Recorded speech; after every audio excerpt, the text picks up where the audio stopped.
52 days to the December polls. I'm Barbara Kumson. Hello and welcome to Election Brief. In today's edition, Ashanti Regional MPP leadership hints expelled MP for Fomena is free to rejoin the party side of Parliament if he wins the seat as an independent. He comes in that, yes, I've won as an independent candidate, but I want to align myself in Parliament with the majority. Fine. We'll hear from the regional secretary as well as the parliamentary leadership on its decision on the matter. Also, on Voters' Voice today, traders at the Agbobulushi market here in Accra shared their thoughts on what will influence their votes on December 7th. Now, baby, I got to about Ocean and Madachi Yedim. Meme Mabel no school seconds and carbon because of school fees. But a name and yobi, not so bad to your school fees, nice Canadian fan year Juma. Or baby, I got to Abana, Ocean Abra boom. NDC running mate reveals plans to add private schools to senior high schools to the free SHS program to eliminate the double track system in a year if the party is re-elected. You are hoping to get into power is to have maybe 000 draft of your implementation plan. Okay, so I cannot say now that that's what it is. It is when you move in, the other things you didn't know or didn't see. Let me use the example of the COVID. Also in this bulletin, we'll host the members of the Aspirants Unite for Victory. Aspirants who lost their seats during the MPP primaries but have come together to work for the victory of the party. You want to stay for that conversation. We are live on your DSTV channel 421, GoTV channel 144 on Facebook, Instagram and Twitter. Follow Joy News on TV. We stream on myjoyonline.com. On YouTube, we are Joy News TV. Stay tuned there.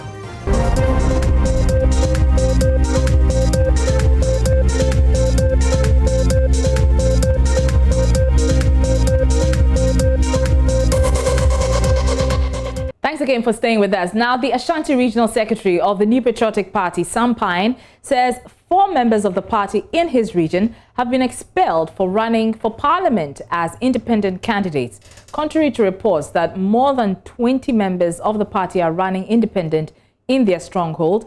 Mr. Pine says the opposition NDC members are rather holding themselves as MPP faithful to garner sympathy. He was speaking on Joy Prime Morning on the Joy Prime TV. Ashanti, for instance, there's this guy in Bekwai that we know he's MPP.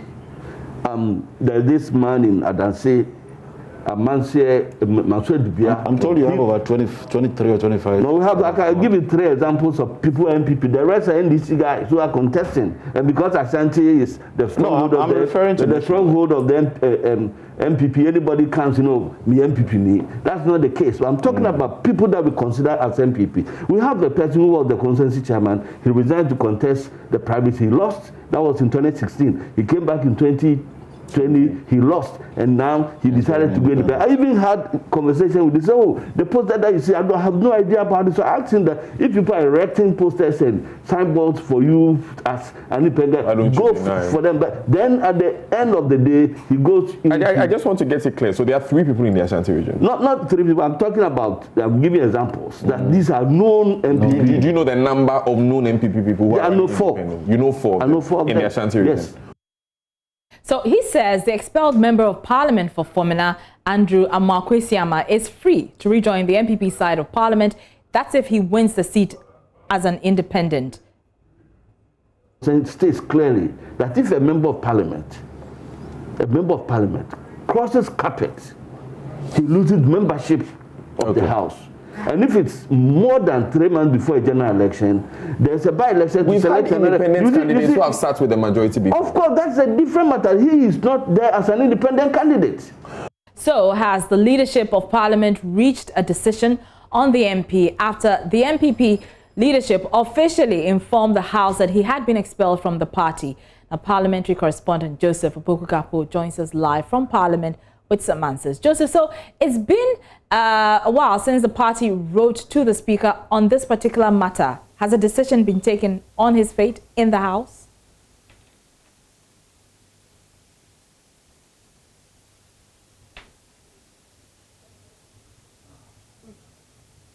Joseph, if you can hear me, I'm asking whether the leadership of Parliament has taken a decision on the fate of the Fomena MP. after the party officially informed the House that he was no longer a member of the NPP.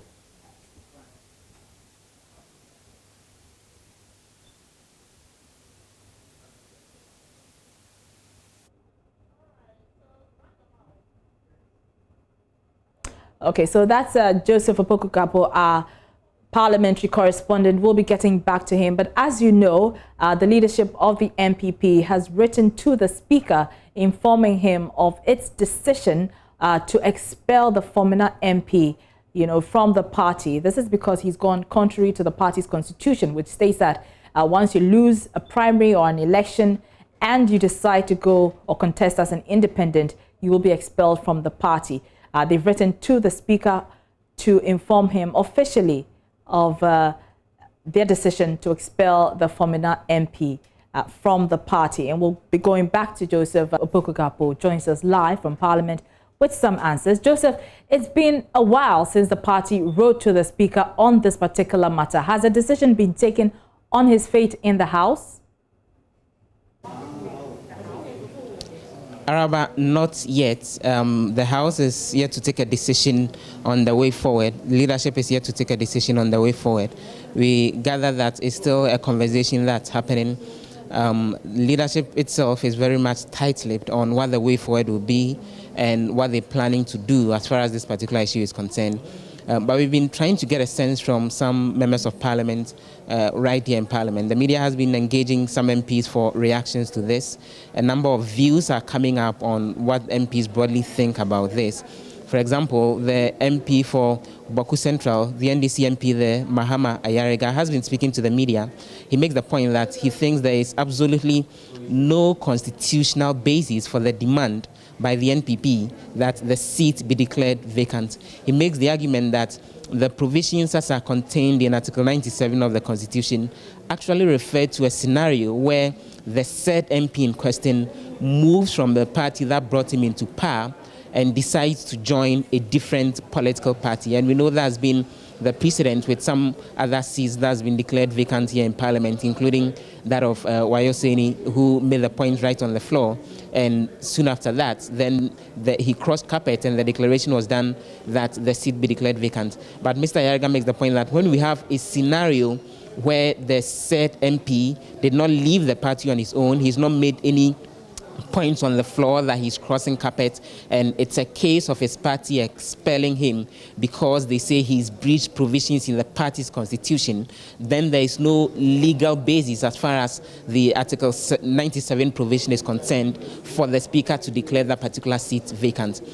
Also, Obi Amwa, the MP for the Ekuapim area, who is also a deputy local government minister and an MP, and even apart from that, a lawyer himself, has also been engaging the media on this. And he makes the argument that this is more like a gray area. This is more like a novel situation in terms of the request that a seat be declared vacant. And he goes on to make the point about what the way forward should be, that there probably should be the setting up of a committee by the Speaker to look more into this and advise the House on what the way forward will be. Those are his thoughts in terms of what the way forward should be. And so we are waiting to see the decision that leadership will take and whether they would even go ahead and set up the committee to come back and report to the General House and the leadership on what the way forward should be. But for now, no decision has been taken yet, Araba. And Joseph, I'm curious to know, has the MP himself been in Parliament? Has he been participating in the parliamentary proceedings? So I've been paying attention since Parliament resumed sitting about 2 weeks ago, and I've not spotted him here in Parliament over that particular duration. He hasn't come around. For all you know, he's helping get work done at the level of the committee here in Parliament, but he's not been spotted here in Parliament over the last 2 weeks, Sarah. Okay. And Joseph, I do understand that the issue of the Saglemi housing project has also come up as a topical discussion. I don't know whether it's on the floor or outside the chamber, but tell us about that. Well, it's not exactly come up. You know that it's a conversation that all began here in Parliament when the Minister for Works and Housing, Samuel Atachia, came around to the House just a little over a week ago. In fact, exactly a week today, the House was discussing the audit report on the Ministry for Water Resources, Works and Housing, and it was then that he made the point that there had been the case of more like causing financial loss to the state when it comes to the affordable housing project that the NPP administration left, because the NDC government that followed did not actually go ahead and build it. And then there was the response from the minority side on the floor that Samuel Atachia had also left the Saglame housing project to rot to a certain extent. And then he responded and said he can't continue the Saglame housing project because there was an investigation that was ongoing, which the police CID has taken over, and that there was the alleged embezzlement of more than $140 million. So that conversation started right here in Parliament, even before the conversation on Wednesday on PM Express with Evans Mensah. But we've still been following up, and we've been trying to get more details on this from the level of the NDC as a party. And some additional details that we're gathering is that the party is setting up its own committee at the level of the NDC to look into this matter further and go ahead and let that committee get to the site, investigate this, and report back to the party and the flag bearer, John Mahama, on what exactly the way forward should be and the party's position and how the party should approach the efforts by government to prosecute some officials of the NDC, particularly former Minister Collins Dauda, on this particular project. So we gather that the committee in question has been established. The details we're gathering is that it's headed by a former appointee in the previous administration, Sampi Yale, and there are a number of engineers on that committee that would actually be investigating this particular issue. All right, many thanks for that update. Joseph Obukukapo is our parliamentary correspondent with those updates. Well, let's go to Agbobulushi Market here in Accra. Some traders have been sharing what will influence their vote on December 7. While some say the free SHS policy is an anchor they hold on to, others maintain the inability of the NPP to fully implement key interventions like the 1 district, 1 dam, and 1 million per constituency signals. It is the cue to look elsewhere. This is Voters' Voice. Ghana baby akoto aba on shane madachi yediem me mabe no ko school seconds anka ka abom because of school fees nti but enenga nyobi no so betu school fees na scan yan fan ye adwuma obabi akoto aba na on shane abrabom on shane madachi nanso maye ni so obi be ma o say nti wo be sell madachi ene de emboa na bro boys brass didi ba shane no man gubush na embasso so no ba na ba ba ya ma de and gum party ana e ko ye pe e ma na ewo mu no ye ni adwuma ye nti ye pe obi oba obeboa se ne be ya enso betuma nya adwuma ye hwensi amrantie gina na mo bebre obi no ye adwuma bia e ma na nkwa ma me nya bia ni a ye nya bi what ya say nti ye pe obeba obeboa ye ama enso nya bia ye de a hwe ma nti ye bon pa ye se de obeba obeboa ye no ene ye pe na ko ye share my school for na even class school for ketekete na wasate e mo fini ko apokra e boy ko am ko school am to am didi bibia am nya collect hwe secondary school nini anu hwe atu se papa no e o ya de adwi papa on ti mo do beboa that man no nti na ko de wa ya ma ya ni so pa am ehia fo na skafo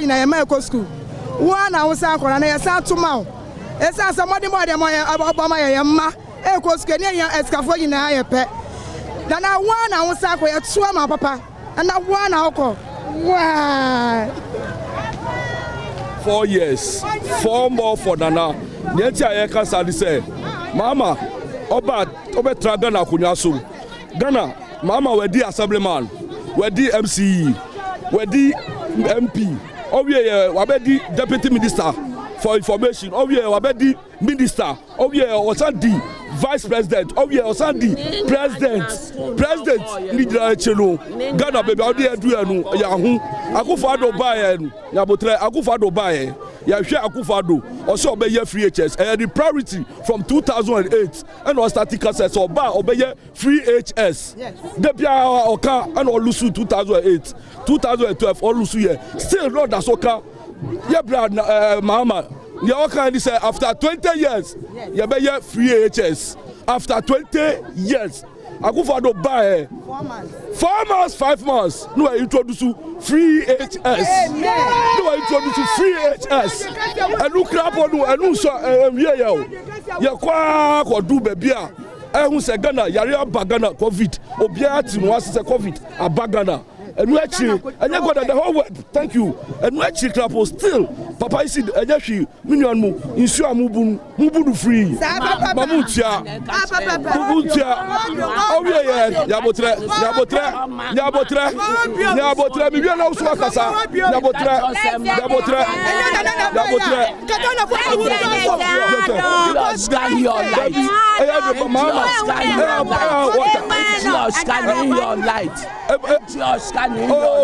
Mama, buy it. Or the impact, or see the judge or free. And you are exposing. Yeah, bre, I'm not your one with your bre. NDC, on one ebesa to Abamano. Last 4 years, much I say. Mubama factory. But your factory was much I say Mubama $1 million. I want him. Much I say. Mubama village dam. Now, the opposition National Democratic Congress has campaigned vigorously with a message of removing the double-track system in senior high schools within a year. Well, when asked how that can be done in a matter of months, party bigwigs say they will add private senior high schools to the free SHS system.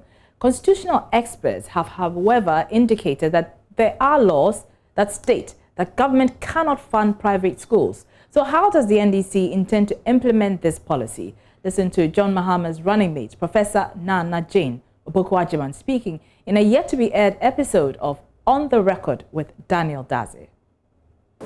If you decide to give everybody a scholarship, whether they're going to private school or not, and they decide to take theirs to a private school and top it up, what law are you breaking?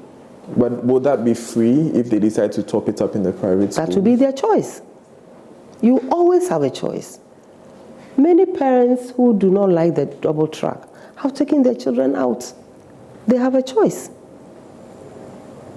Okay? So is that what the administration will be doing if voted into power? What you can do now, as you are hoping to get into power, is to have maybe 000 draft of your implementation plan. Okay, so I cannot say now that that's what it is. It is when you move in, the other things you didn't know or didn't see. Let me use the example of the COVID. Before then, we had just been told how strong and robust the economy was. Again, nobody did their homework. So you all believed it. Barely 2 weeks into COVID, we are told we need emergency support. Emergency support for an economy that was robust and was doing so well. So you see, if at the time you also took those words and didn't see everything, that different figures were going to this place and different figures were going to that place, you could be taught, but you have a sense of what you will do. Okay, you have a sense, a pretty clear sense of what you will do. But you must also allow yourself to learn more once everything moves into your hands. And the suggestion is that in that sense that we have, it will be a scholarship to students that people whatever, as I've told you, you have 000 drafts. So that's what's on the draft. Oh yeah, it's not even 0 draft. You'll have 0 draft maybe when you move in and make it a draft. Okay. Otherwise, you have your manifesto. You must have some thoughts regarding the implementation. You must have it. Okay. If today we are not talking about COVID as we used to, those days we'll be told the numbers every day and so. Today I don't know. I don't know about you. So if you move in and you realize that, hey, things are much worse and that the announcements were just not being made, you have to review a lot of things you wanted to do because life cannot be replaced. Do you get it?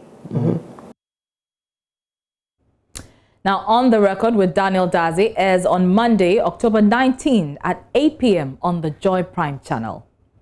Now, the running mate of the NDC says the party is running a campaign devoid of insults and intimidation. Professor Obokwajiman says trading of insults in a campaign corrupts the mind of the youth. She was speaking at the Breman Palace in Kumasi to seek blessings as she continues her tour of the Ashanti region. Love FM's Prince Appiah is following up on this, and he joins us on the line. Prince, so what can you report? But I can report that currently the professor is in the Misha Palace having some discussions with the Asantini Utu process to the second, and from there she would go to the Queen Mother's Palace as well to interact with her, all in the name of campaign and seeking the blessings of the Utu as she continues her tour today. Basically, what has been happening from Breman to Malaysia has been her message of the fact that it is very critical that the political parties do not engage in insults and intimidation. She believes that the youth and the young politicians are listening and learning from them, and that do not augur well for the future of our politicking. And again, she believes that it is very critical that peace is part of the campaign messages that all the political parties should push. She has been advised that she and the NDC should continue communicating the developments and projects that it did time past and their plans for the future if we get to the North in December 7. And that is what has been happening, and they are yet to come out from the Misha Palace so we understand what the truth for has been telling them. All right, many thanks, Prince Appiah, there with that update from Professor Nana Jane Opoku-Agyeman's campaign in the Ashanti region. Now, when political aspirants lose elections, the tendency is usually for them to take their parties on or contest as independents, especially when they feel aggrieved or unfairly treated. Often they listen to voices of dissent and exclusion speaking to them, which has the potential to create rift and tension, particularly at the constituency level, which ultimately affects the party at the national level.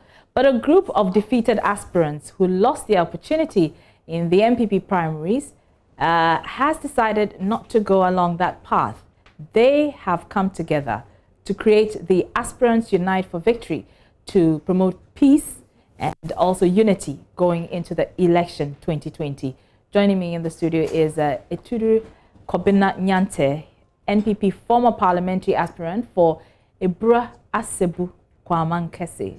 He is the media lead for the Aspirants Unite for Victory, and he joins us in the studio here.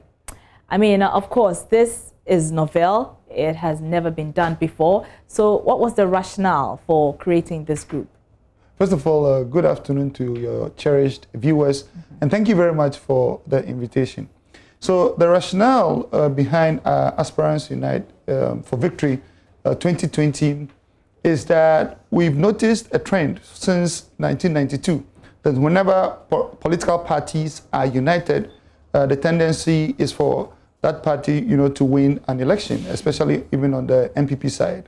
And then, so instead of allowing, the aspirants who lost, to do their individual thing, it is important that we unite behind the party and behind the President Nana Akufo-Addo.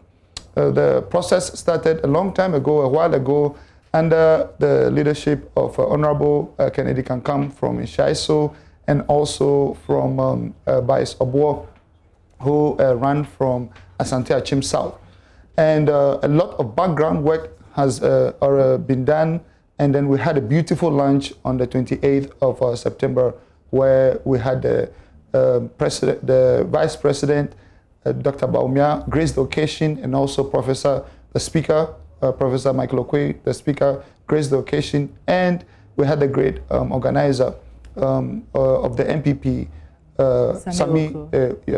Sami Oku, graced the occasion. So essentially, the goal is that we recognize the great work that President Nana has done, and we should not leave anything to chance, whether be it any differences, whether be being hurt in the elections, or whether be it any thing that could come up. I'm curious to know, I mean, how many are you? And what specifically do you do as a group? that this is what we set as our target, this is what we're going to do?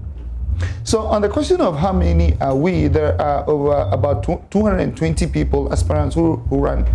I can say that of all those aspirants who run, nobody has gone independent. And we have the majority, the vast majority, over 90% of all those who run being part of Aspirants Unite, for victory. Give me a number, a figure, an estimate. How many are you? 20, 50, 100? I'll say that we are about 200. About 200. About 200. That's a lot. So what do you do? I mean, like. So our goal, there were two main goals, and then our activity is very specific. The goal is to make sure that Nanado wins the 2020 elections by over 57%, and get at least almost 60%, right? And also, so far as we're concerned, we want to make sure that the parliamentarians on the MPP side, we get at least 180 people into Parliament, because we need a majority in the Parliament to support the good work of President Nanado. Now, our main activity, is always around organizing health walks. Like this past weekend, we were part of the Koleklote constituency. This coming weekend, we're going to Banda, and then there are other constituencies that we go. The first thing is that our main goal in terms of work is singular, to make sure that we remove any differences, within any constituency, and unite all the constituency, the aspirant and all the supporters, all those who run within the constituency. And then and we achieved that through going to visit these, constituencies, organizing health walks. By the end of October, you're going to see a number of press conferences, all in line with what the National Party is doing in terms of the 2020 campaign. Okay, so is it the case that none of you, all 200 of you, have no issues with the processes leading to the primaries or even the primaries proper? None of you are aggrieved. All of you were happy with the process. You were defeated. You're still happy, and you've come together as a group to, ensure Nanado, wins in the 2020 elections. Araba, losing an election is not easy, and so I'm not going to sit here and say that nobody is aggrieved. So it's not about being aggrieved per se. It is about what we do about those who feel, aggrieved. Well, speaking about those who feel aggrieved, well, I mean, there are those of your members who felt aggrieved. They went through the party channels. They felt the party treated them unfairly and decided to contest as independents. One person who comes to mind is the former MP, Mr. Siama. Have you reached out to such people? Because your party chairman says that at least 4 people in the Ashanti region are going as independents. So have you reached out to these people? Yes, we have. And but let me be very specific here. There are those who contested, who picked up the MPP form, filled it, filed, went through vetting and contested. Okay. And then there are those who did not contest. And what the Aspirants Unite for Victory has managed to get all those who contested the primaries and even and lost into this group. Now, there are some other individuals who did not contest, and so the former MP, for instance, did not actually run for the election. But then there is still a lot of work going on in the background. At this stage, it might be a decision that he has to take, to proceed, and the party is dealing with it both at the parliamentary level, in Parliament, and also within the party.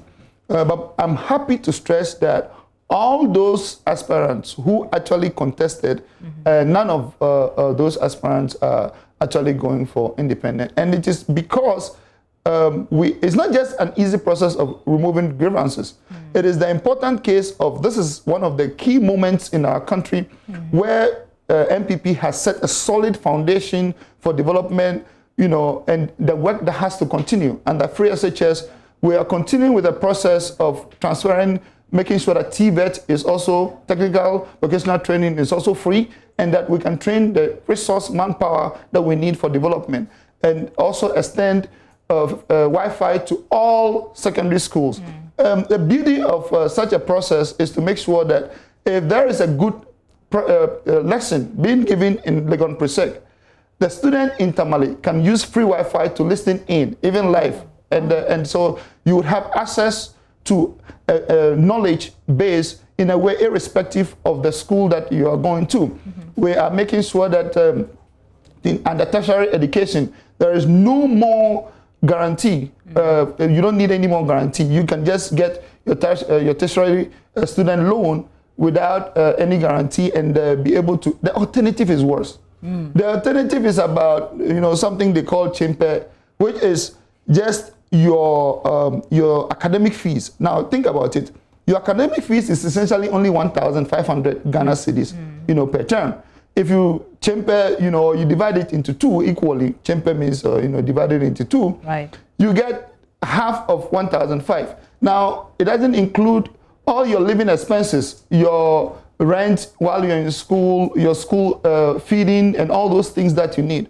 So if you can get a student loan that covers the entire living expense, which could be as high as 8,000 or 10,000 per term, compared to the pittance of 10% or 50%, of only academic fees. So you're comparing an amount less than 1,000 Ghana cedis to access of 10,000 Ghana cedis for your education. Okay, so very well. But let's come back to the issue of the defeated aspirants. Yeah. So you're being very noble by deciding that you're not going to contest the party because you were defeated, even though you have grievances. That's right. Your focus is on ensuring that President Akufo-Addo clinches another term. That's right. Right. But you cannot also overlook the issues that many of these aspirants had in the run-up to the primaries and thereafter. So how do you intend to deal with the party to address this issue going forward? Yeah, the good news is that there are several opportunities within the party.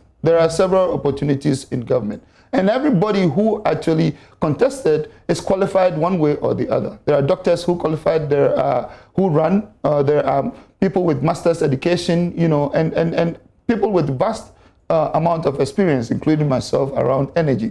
But and so it is not about just contesting. It's anybody who contested had something to offer this country.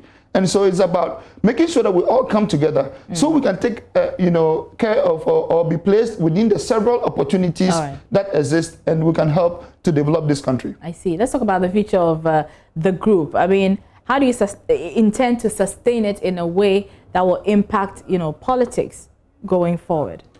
We've done a fantastic job so far. In terms of fundraising, we spent over 200,000 Ghana cedis during our launch, and all the money, we raised it from within the aspirants. We didn't necessarily get that kind of direct support, in terms of finance from the party. We financed it from ourselves. Is the group going to be disbanded after 2021? You know what? It's been a question that we've asked ourselves, several times. And one of the proposition is to make sure that the group is designed in a way to reduce the need for grievances during elections.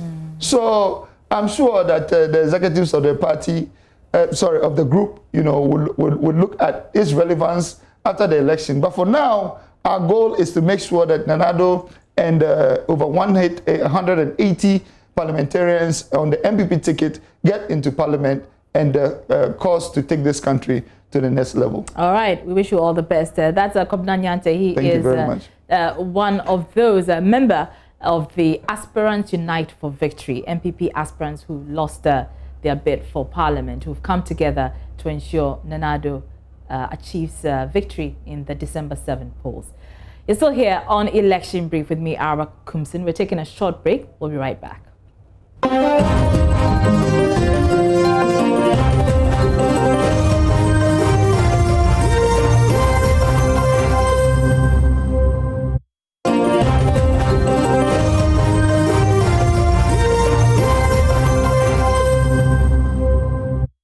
You're welcome back to Election Brief. Now, minority political candidates locked horns on JoyNews' and Imani Africa debate with bold statements about why the electorate should consider them as a formidable third force.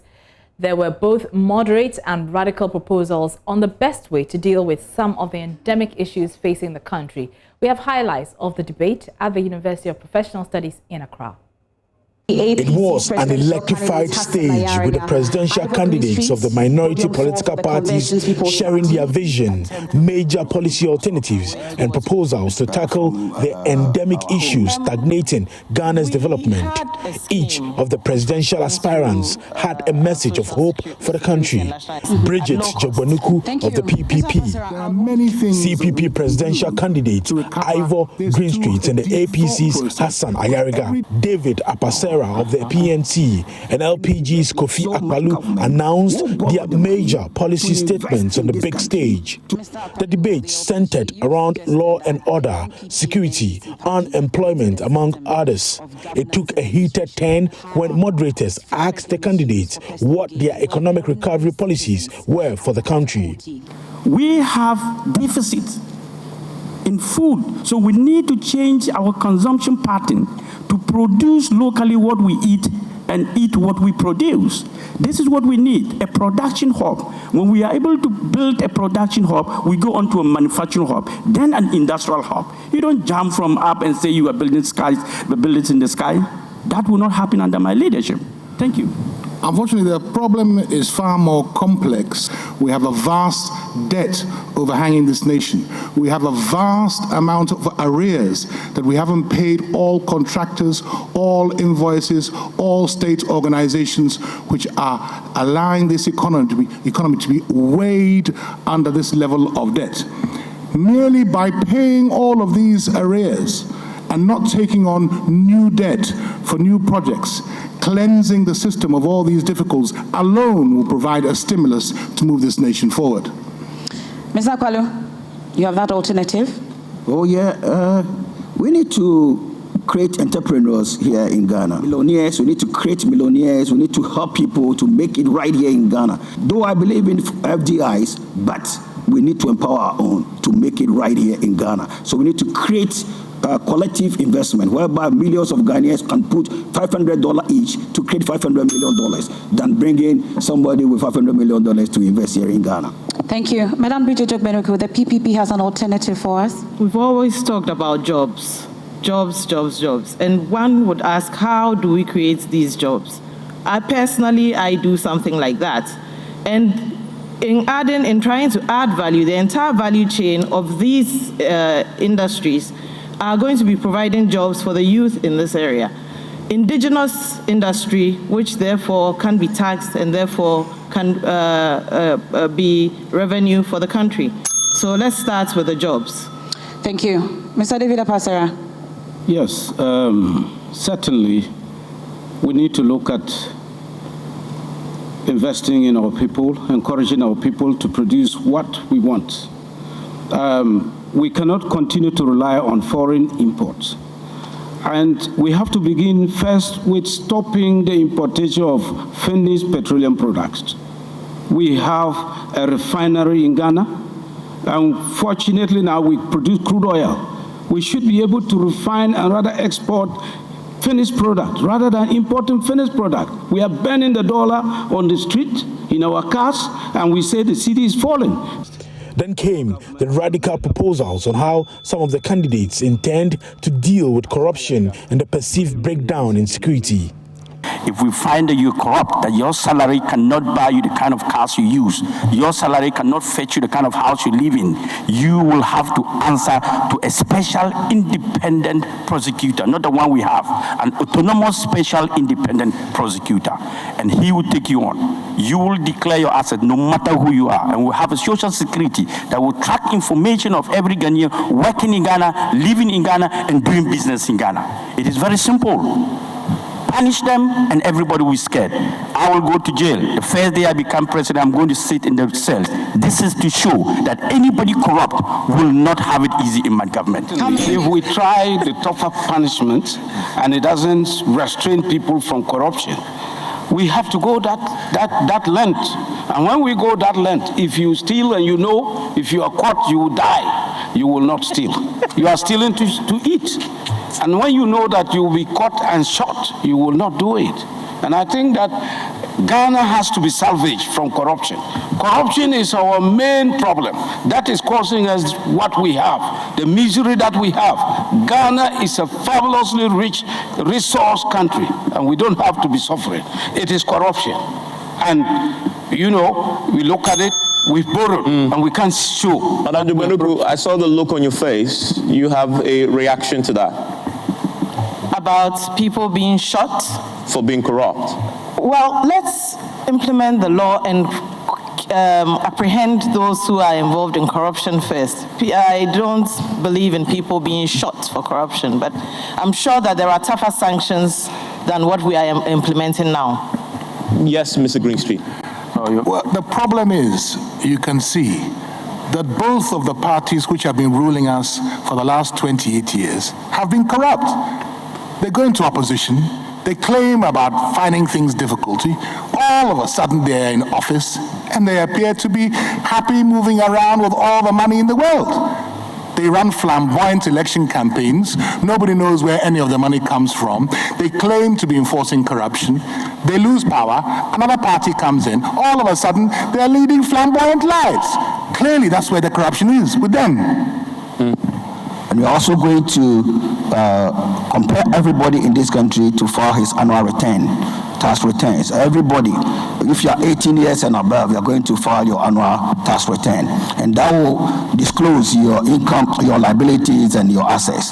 And it will help us to curb corruption one way or the other.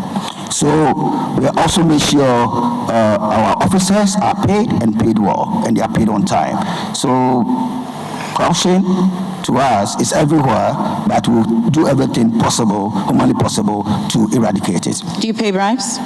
No, I don't. Okay. The debate undoubtedly amplified the voices of the minority political parties, if not a shot at convincing the electorate they are the third force the Ghanaian political landscape has been clamoring for. And I must say that was quite an interesting debate there. If you didn't catch it, you can go back to our YouTube page and watch that. Now, constituents of Offinso North say the independent candidacy of renowned fetish priest Nana Kwaku Bonsam will not affect the outcome of the parliamentary race in that constituency. Despite the fetish priest's indication, his gods have assured him victory. Many believe he hasn't done much in terms of aiding development to earn their votes. He joins another independent candidate, Charles Kwabena Boateng Sumaila, and the NDC Caesar Ofosu Achampong in the quest to deny Augustine Collins in Tim a third-time bid. Nana Yaojima has been assessing the strength of all the candidates and his father's report. This is the Offinso North constituency, and here there are two independent candidates contesting the NPP parliamentary candidate and MP, who is in the person of Collins in Tim. There is one Smiler and also renowned spiritualist Nana Kwaku Bonsam also contesting the seats here in the constituency. Nana Kwaku Bonsam is confident of victory because, according to him, his gods have assured him that when he contests this election, he will win. So we'll be talking to some of the constituents here to find out what exactly they think and feel about what's happening in this constituency. Papa, Nana Kwaku Bonsam, no more than what sir racing. When you are there, sir, just a quality team, you are YNT. But Nana Kwaku Bonsam, last time I met him on Okasa radio, so TV, so no. Now, Ghana's former deputy ambassador to China, Horace Ni Ayi Ankra, says the NDC's manifesto is already forcing the government to change some of its policy initiatives. He says better policies in the manifesto is a clear indication that the NDC will win the December 7 election. Ni Ayi Ankra was speaking at a party event in the Old Tafo Pankrono constituency. Mohammed Nuruddin was there. He's come through with this report. The theme for the event, rekindling the spirit of volunteerism and youth activism for Victory 2020, saw different speakers urging the youth to vote for the former president for better Ghana. aspiring Member of Parliament for Old Tafo Pankrono constituency on the ticket of the NDC, Samuddin Mohammed Kamal says the party is poised to change the lives of the youth in the constituency. We in NDC are poised to change the life of the youngsters. We are poised to see that the future is brighter for all of us. And everybody can testify. There is no nation that can prosper when we don't have the youth that have a better future. The future of these youngsters are in the NDC. As we can all see, since 2016 up to today, the youth are suffering. No permanent job for them. As we can all testify, no vocational, no technical, nothing. The only thing that we've heard is some recruitment which are not sustainable. We are telling all NABCO beneficiaries that when NDC comes to power, it is going to be a permanent job for them, where they can get as equally salary as their counterparts in the other field. Mr. Kamal says his leadership as a Member of Parliament will see to it that constant heavy vehicular traffic in the constituency is addressed. We are going to, as an MP with the municipal, to build or to construct bus stop, which has been a major thing that is causing vehicular traffic. Right. So when we come, inshallah, we are going to ensure that these bus stops are built in Tafo constituency and its environs so that it will ease this major vehicular traffic. Former Ghana's Deputy Ambassador to China, Ni Ai Ankra, states the NDC is the only political party that can rescue Ghana. According to him, the party's manifesto is causing problems for the government. We have come out with what? Better policies.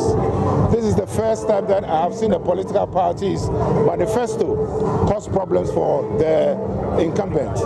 So we can all see that the policies that the NDC has at the moment, which is a policy to enhance the Ghanaian, is the kind of manifesto that we've brought that has unsettled the MPP. So the chances of the NDC is very, very bright. It is the only party that can rescue Ghana from the claws of the incompetent MPP party. A report by Mohammed Nuruddin. Now, President of the Ghana Catholic Bishops' Conference, Most Reverend Philip Name, is admonishing political parties not to promote violence ahead of the December polls. Speaking to JoyNews at a special service to honor the Apostolic Nuncio to Ghana, he urged political parties to accept the outcome of the elections in good faith. The message as we go towards the elections is that we entreat everyone to approach the elections with peace. Don't do anything that could be considered a provocation to another competitor. That's what I will say. But do everything with the understanding that these competitions or a rivalry among different parties is just a mechanism to enable Ghana obtain the best person to govern our country, Ghana. And this it should not provoke conflict to any person.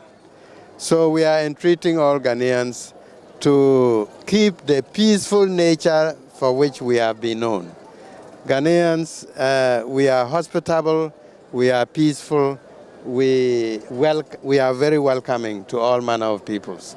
And so we exhort also the political parties to be welcoming to each other and understand each other that all this is about getting a Ghanaian through a peaceful democratic process to elect the best person to govern us. So that is what I will say. There is no cause, if one understands the democratic process, for any conflict at all. I wish that if there were 3 or 4, they could be better known than if there are so many. And another thing perhaps I would like to address is vote buying. There is so much money thrown to the electorate. which means if they put it together, could alleviate some need in some section of Ghana. There are so many people who don't have clean drinking water. And at this time, candidates of especially the two major political parties are throwing money on people so that they will vote for them, instead of using this money to alleviate some need for the electorate. You're still here on Election Brief with me, Arba Kunson. It's time for your opinion on some of this week's political issues. We begin with the minority political parties debate organized by JoyNews and Imani Africa. Some of you have been sharing your comments on the viability of some of the promises made. So Isaac Christopher Otu writes, what significant policies did they put out?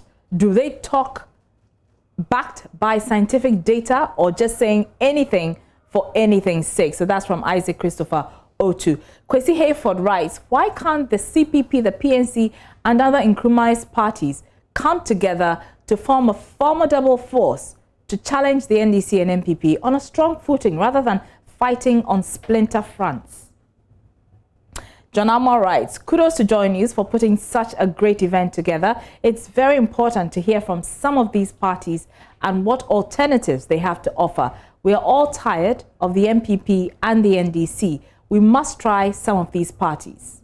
A wife of murdered Infantsiman MP is set to replace him as MPP parliamentary candidate. We have some of the opinions you've been expressing. So Bra Pa writes, does it really make sense? Where are those candidates who contested him in the primaries? Are they not more prepared than these widows? Abigail Ahunto writes, she says, I would have advised her not to accept this offer. After all, can she satisfy the constitutional demand of quitting the police service 30 clear days earlier before seeking to be elected? And what if she does not win after quitting her job? What happens? That constituency is also a swing one and not a bona fide to anyone or any particular party. And Eva Brown says, is going to Parliament in Ghana now an inheritance or heirloom that when a spouse dies, he or she must be replaced with another family member, i.e. the husband or the wife? And Nanapia has this to say. He says the wives of MPs will soon start sending people to kill their husbands so that they can automatically replace them. The people no longer have a say in who becomes their MP. Let's hope that doesn't happen, though. Now, finally, MPs will now be getting personal armed bodyguards, and you have been sharing your thoughts on this. So let's hear what you have to say about that. Personal bodyguard, and this is Akwesi Abuache. He says, personal bodyguard is a waste of resources. We need a strengthened and equipped security agency and system. 1 or 2 bodyguards are not enough if a hitman wants you dead. Do these MPs know the number of market women who've been victims or died through road armed robbery? What's the security for them and the people? Kwabena Mensah writes, this is total absurdity. Seriously, we must wake up as Ghanaians. So our leaders trying to tell us that we, the citizens who voted for them into power, are not important or what? Anyway, I don't blame them. And Emily Premo writes, why? What about the numerous murder of ordinary citizens? What is government doing about that? If you keep widening the gap, more people will get resentful. Put in measures that make all of us feel safe, and you'll also be safe. However, if you leave us to our fate and think that you should get more protection funded by the taxes of the ordinary Ghanaians that has no protection at all from the mess that you, the politicians, have created, I guess that's where she ends it. And that'll be all for Election Brief for today and this week. Remember to join us every weekday from 1:30 to 2:30 p.m. on the JoyNews channel. I'm Barbara Kumson. Have a lovely weekend.